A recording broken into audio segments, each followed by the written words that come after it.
Magandang araw Wardy fans, musta? Sana ay nasa mabuti po ang lahat. Ngayong araw ay ating matutunghayan ang makasaysayang laban ng ating pambato na Marlon the Nightmare Tapales laban sa wala pang talong kampiyon ng Japan si The Monster Naoya Inoue. Handa na si Tapales para sa makasaysayang laban kontra ni Inoue. Makikita natin dito kung paano niya pinaghandaan ang laban. Ngayon sa huling yugto ng training camp, nakahanda na si World Boxing Association, WBA, at International Boxing Federation, IBF, Super Bantamweight King Marlon Tapales para sa kanyang inaabangang World Title Unification bout sa World Boxing Organization, WBO. At World Boxing Council, WBC, Super Bantamweight Champion na si Naoya Inoue ngayong Nobyembre 26, 2023 sa Ariake Arena sa Tokyo, Japan.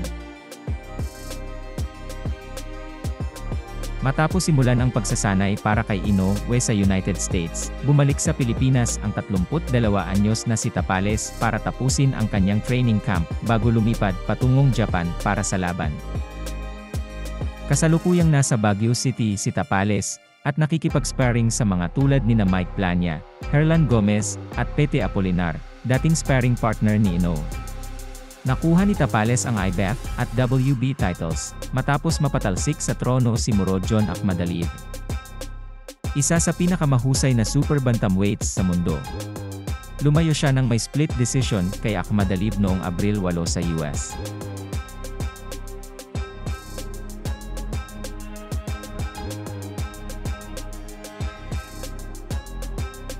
Samantala, si Inoue, na itinuturing na top pound-for-pound fighter, ay naging 4-division world champion, matapos manalo sa WBO at WBC straps noong Hulyo 25 sa Japan.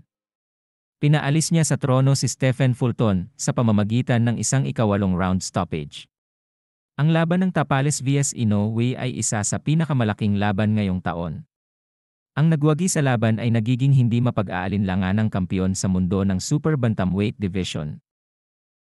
Si Tapales ay 37 wins, 3 losses na may 19 knockouts, habang ang 30 anyos na si Inoue ay 25 wins, 0 loss na may 22 knockouts.